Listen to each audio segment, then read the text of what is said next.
क्या हाल है दोस्तों। आज हम मेटल कार्बोनिल क्लस्टर्स में स्ट्रक्चर को डिफाइन करेंगे। हम ऑलरेडी इस पे 2 लेक्चर जो हैं बना चुके हैं।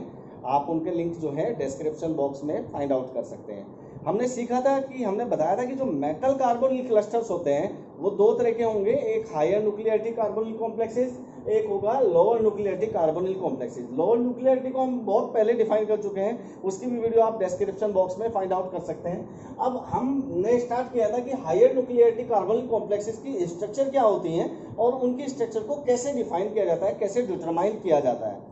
तो पहले वाला जो लेक्चर था, आप फर्स्ट डिस्क्रिप्शन बॉक्स में जो लिंक दिया हुआ है पहले वाला, उसमें हमने क्या बताया था कि एक फॉर्मूला किस तरह से सेट किया था। ये फॉर्मूला सेट किया था और उसके आधार पर जो स्ट्रक्चर होती है क्लोजो, निडो, अर्चेनो या फिर अलग तरह की मोनोकैप्ड क्लोजो, मोनोकैप्ड निडो, तो उनकी स्ट्रक्चर हमने ड्रॉ की थी और समझाया था कि ये इस तरह से स्ट्रक्चर होती है और ये किस तरह से डिटरमाइन होती है स्ट्रक्चर। फिर उसके बाद दूसरे लेक्चर, उसका लिंक जो है डिस्क्रिप्शन बॉक्स में आप सेकंड नंबर पे फाइंड आउट कर सकते हैं। तो उसके बाद हमने कुछ simple metal carbonyl complex, higher nuclearity carbonyl complexes के एग्जांपल लिए थे और उन्हें सोल्व करके देखा था इस फॉर्मूला स्ट्रेटेजी के आधार पर कि स्ट्रक्चर हमारी क्या निकल के आती है और हमने इस फॉर्मूले को अप्लाई करना सीखा था वहां पर। आज का जो लेक्चर है उसमें हम ये इस तरह के कॉम्प्लेक्स जिसमें एक हेटेरो एटम होगा, ये सिंपल मेटल कार्बोनिल कॉम्प्लेक्स नहीं है, इसमें हेटेरो एटम दिया हुआ है। जैसे नाइट्रोजन आ गया या फिर कार्बन आ जाए या फिर हाइड्रोजन आ जाए या फिर इनकी फैमिली के आ जाए, तो कोई इस तरह के एलिमेंट होंगे। तो उस केस में आप किस तरह से कैलकुलेशन करके स्ट्रक्चर को डिफाइन करेंगे। फॉर्मूला दे रखा है सबके लिए, बिल्कुल स्ट्रेटेजी यही अप्लाई करनी है।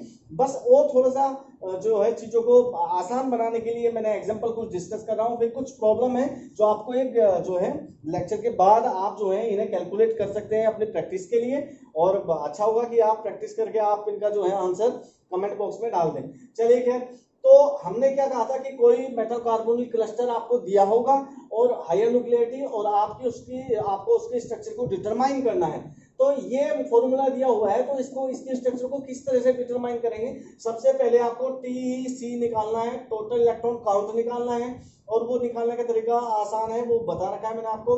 आप वीडियो जो है उसकी भी वीडियो में डाल देता हूँ डिस्क्रिप्शन बॉक्स में, देख लेना। फिर आपको क्या करना है, अगर कोई हेटेरो एटम दे रखा है जैसे हाइड्रोजन आ गया, कार्बन आ गया या फिर नाइट्रोजन आ गया, तो उनकी वैलेंस इलेक्ट्रॉन को आपको TEC में ऐड कर देना है। तो ये आपका एक स्टेप हो गया। दूसरे स्टेप में आप पॉलीहेड्रल इलेक्ट्रॉन काउंट करते हैं जिसमें TEC माइनस n इंटू 12 करते हैं आप। n क्या है, नंबर ऑफ मेटल एटम है जो दिए हुए फॉर्मूले में है। तो आप क्या करते हैं, PEC को हाफ करके देखते हैं। अगर वो n-1 के बराबर आती है तो स्ट्रक्चर सुपर क्लोज हो जाती है, n के बराबर आती है तो हाइपर क्लोज हो जाती है, n+1 आती है तो क्लोज हो जाती है, n+2 हो तो निडो हो जाती है, n+3 हो तो अचेनो हो जाती है, और n+4 हो तो हाइपो स्ट्रक्चर कहलाती है। इस स्ट्रेटेजी को हम अप्लाई करके देखते हैं कुछ कॉम्प्लेक्सेस में। मान लिया आपके पास ये कंपाउंड दिया हुआ है, ये मेटल हायर न्यूक्लियर है क्योंकि n की वैल्यू जो है 4 से ज्यादा है, higher nuclear metal carbonyl complex है ये, और आपको जो है इसकी स्ट्रक्चर को डिटरमाइन करना है। तो सबसे पहले टोटल इलेक्ट्रॉन काउंट निकालेंगे हम। तो ये देखा जाता है कि जो ओस्मियम है वो किस फैमिली का है, ओस्मियम ये D6 फैमिली का है, तो ओवरऑल 8 इलेक्ट्रॉन का कंट्रीब्यूशन करेगा। तो 5 मेटल है तो टोटल 8 इंटू 5 का कंट्रीब्यूशन करेगा। कार्बन का वैलेंस शेल में कितने इलेक्ट्रॉन होते हैं, चूंकि मैंने valence shell electron count add करने के लिए बोला था आपको, अगर दे रखा हो हेटेरो एटम तो इसकी वैलेंस शेल में है 4, और एक कार्बोनिल 2 का कंट्रीब्यूशन करता है 15 कार्बोनिल, तो ओवरऑल 74 इलेक्ट्रॉन्स का कंट्रीब्यूशन हो गया स्ट्रक्चर में, यानी कि टोटल इलेक्ट्रॉन काउंट कर लिए हमने वो 74 आ गए। अब आपको पॉलीहेड्रल इलेक्ट्रॉन काउंट करने हैं, उसका निकालने का फॉर्मूला बताया था TEC माइनस n इंटू 12। तो TEC आपने निकाला 74 और n की वैल्यू है 5 और इंटू 12, तो ओवरऑल 14 ये वैल्यू आ गई। फिर हम कहते हैं नेक्स्ट स्टेप में PEC हाफ यानी कि 14/2 is equal to 7।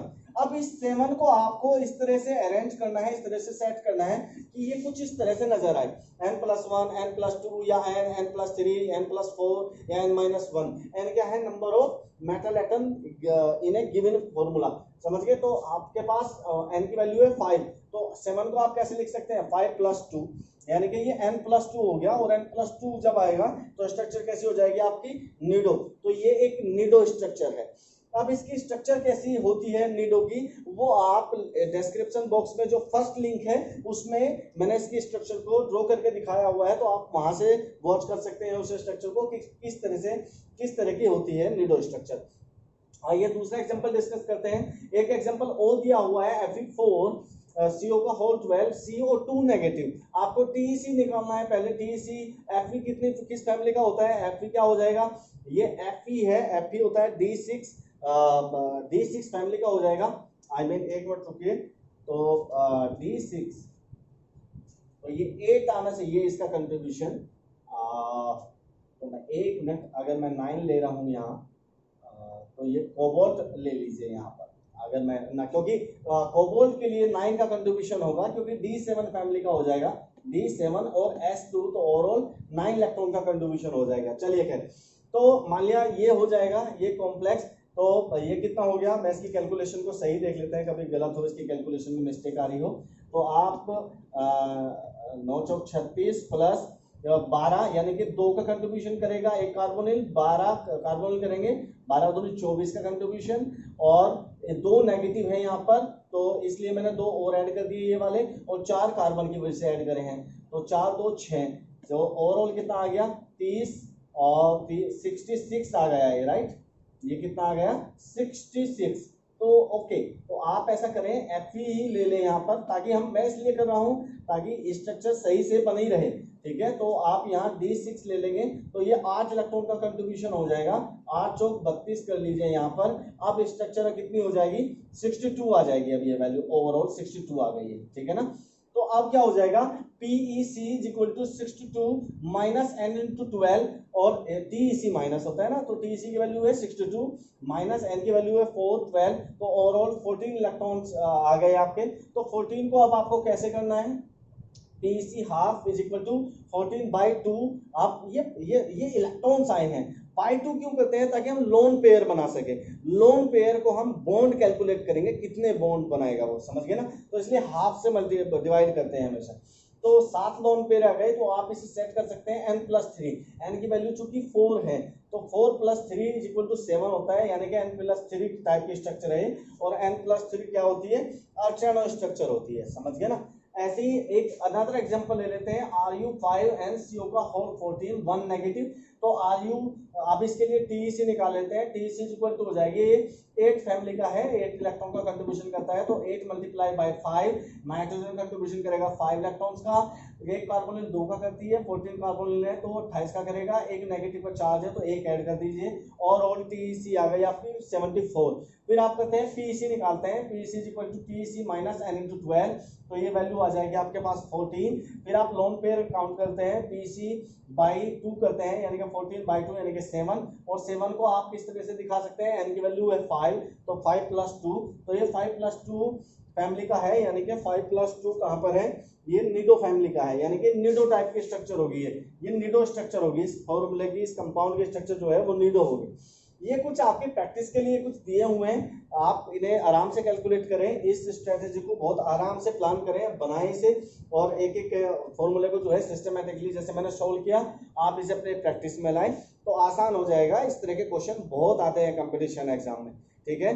Next lecture में मैं कुछ बोरेन के क्लस्टर जो इसी तरह से काउंट होंगे उन्हें भी मैं डिस्कस कर लेता हूँ, क्योंकि वो कभी कभी यहाँ बिल्कुल यही स्ट्रक्चर होती है, हम मेटल की जगह यहाँ पर बोरोन ले लेते हैं, और कुछ इस तरह की हाइड्रोजन और हेटेरोएटम के कुछ कॉम्बिनेशन बना होता है वहाँ, तो मैं उसे नेक्स्ट लेक्चर में जो है डिस्कस करना चाह रहा हूँ इसके पार्ट 4 में, क्योंकि वो इसी की सिमिलरिटी और इसी के फॉर्मूला बेस पे काम करेगा, ठीक है। तो thank you very much for watching.